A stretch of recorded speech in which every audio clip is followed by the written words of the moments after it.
Hi everyone, I'm John Rennie and welcome to The Boneyard. Since my review of The Warriors, I've been on a Walter Hill kick, so I thought I'd take a look at another of his stylized, hard-nosed action movies. This episode, we look at Hill's crossbreed of action and comedy that introduced the world to the star power of Eddie Murphy and is considered a milestone as the first in the mixed-race buddy cop movie genre. This is the gun-wielding, bullets-flying, genre-defining classic, Walter Hill's 48 Hours. Now get this. We ain't partners, we ain't brothers, and we ain't friends. As I mentioned in my review of Hill's urban action movie The Warriors, I think he is a master of world building, and 48 Hours is no exception. It may seem a down and dirty crime thriller on the surface, but what makes it special is that Hill always used his immense technical skill and talent as a filmmaker to make stylized movies that defy the norms of genre movie making. And in 48 Hours, he used long lenses and beautiful nighttime photography to create what he himself calls a theatrical reality. Action movies are tricky in that you're dealing with a movie kind of reality that is not the same kind of problems that drama has. In other words, nothing like this kind of story really happens that way. Hey, that's not even necessary, all right, man? So you have to kind of create a world where the audience accepts the possibility that this is the way people would behave within certain circumstances. It's one of the reasons I wanted to shoot the movie with very long lenses as much as possible, because I thought that created its own kind of slightly dreamlike world of theatrical reality rather than on-the-street reality, although we were going to use street attitudes all the way through. It is 48 Hours' gritty urban landscapes that, for me, makes the film an elevated genre movie that is an accomplished work of a filmmaker who never wanted to do things the way that he'd seen them been done before. Check around the back.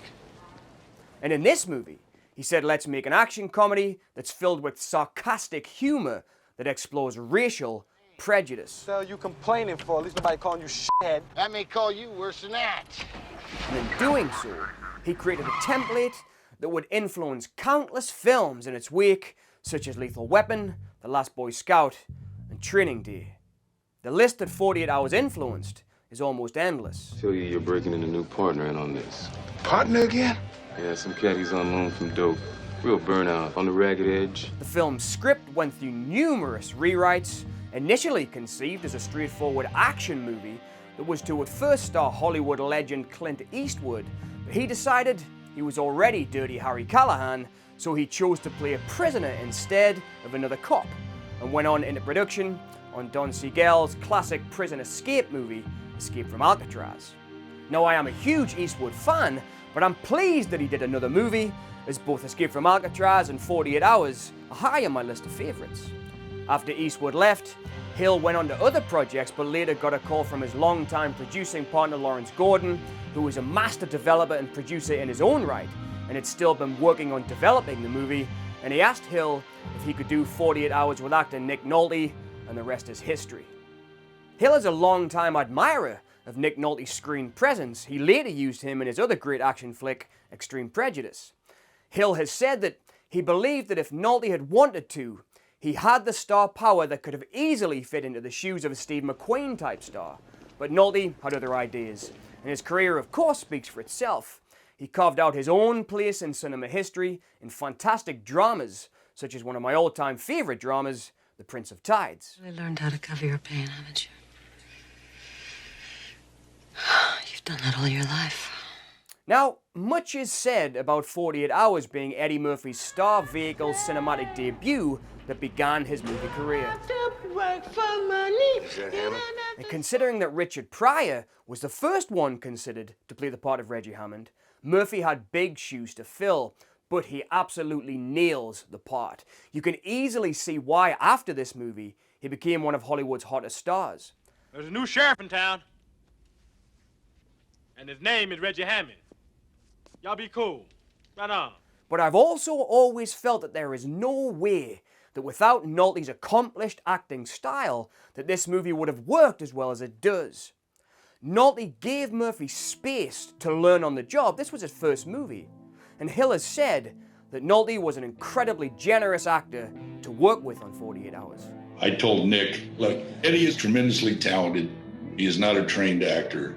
So this is going to be a movie where we're going to do it like you're working with a kid.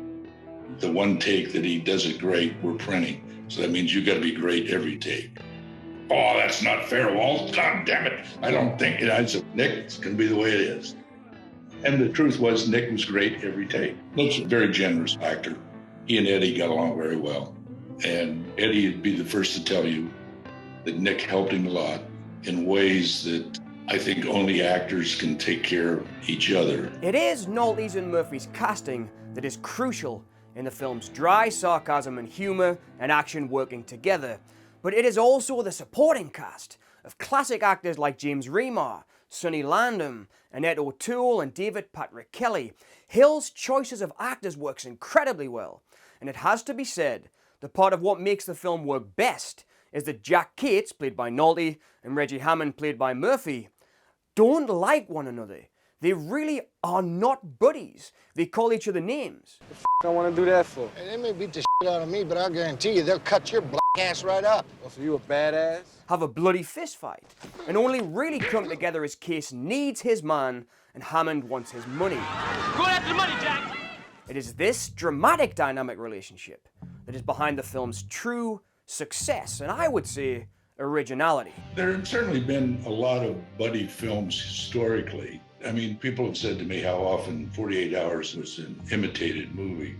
But usually the imitation did not have what I always thought was the critical element, was that the two characters didn't like each other. In my opinion, there is only one real friendship in the film, and that is the bad guys, the pairing of Remar and Landham, that are the true buddies of 48 Hours. And I need one more for my friend. Now make her an Indian. No, not with a turban, you know, a squaw. And part of what makes it work is that Cates and Hammond, who are supposed to be the good guys, aren't buddies at all. You know how close I was to getting some trim just now and you f***ed it up?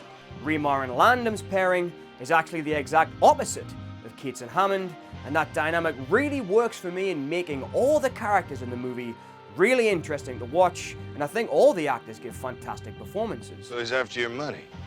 You know, you're a real bright cop. You know that, Jack? Another cool thing is that the ending of the movie is pretty bleak. Wait a minute. Gans got away with all my money.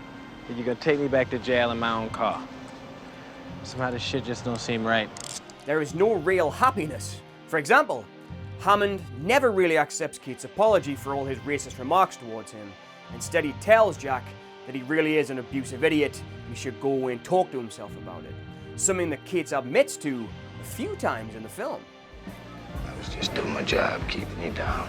Yeah, well, doing your job don't explain everything, Jack. Upon its release, 48 Hours received a mix of critical responses, but quickly became a crime classic. Critics praised the chemistry between the two leads, and of course commented that this was indeed to become Eddie Murphy's breakout performance. You start running a respectable business, and I won't have to come in here and hassle you every night. You know what I mean? Famed critics Siskel and Ebert both spoke at length about the racial pairings in the film, and how they could see that this was important, but still had its own problems for them, which I found really interesting in my research for this video. We've mentioned before how big Richard Pryor and Eddie Murphy are at the box office, and that's true. But despite their box office appeal, despite the fact that they're two of the few stars who definitely sell tickets, Hollywood doesn't seem very confident about letting them carry a movie all by themselves. Pryor and Murphy seem to be locked into a buddy system, and they're always co-stars with a white actor. A lot of those pairings worked very well, and they were funny and interesting, but all the same, they sure do look like a pattern, and it would be a real shame if two of the best Lone Rangers in American comedy were condemned to playing Tonto all of their lives. While the racial tension between Cates and Hammond is a central theme that I believe is integral to the whole movie working, and obviously how Hill intended the film to be interpreted as the man keeping us down with hate speech, other critics argued that the film did not fully address the complexities of the racial issue. People questioned Jack's racist remarks. How much of it was a deeply felt personal attitude, and how emblematic of it was police work in general, Was it not a overall strategy of breaking down a criminal and getting him to be more confessional about the facts that he needed to know? There's all these questions about those attitudes within the film, but Jack does apologize. Despite these criticisms, the film's overall reception was definitely positive, with many acknowledging its role in redefining the buddy cop genre into how we know and love it today. I remember telling Eddie, there aren't any jokes. I want the movie to have humor, but it must come out of the characters. There's no one-liners or anything like that. There's sarcasm, and sometimes sarcasm can be funny, but remember this about film. The jokes are funny, but the bullets are real. This movie marked a significant shift in Hollywood's approach to action comedies. It demonstrated the commercial viability of combining genres, something, as I've said, for me is one of Hill's biggest strengths as a movie maker. He knows the genre so well that he can stamp his own mark on his work with a strong visual style and sense of hard-nosed action and straightforward plots.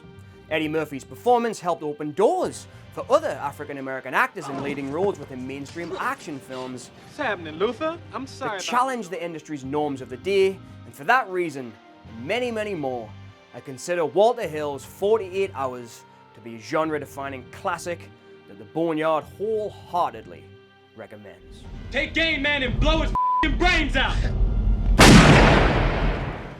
Are you crazy, man? I was just bluffing! Thanks for watching.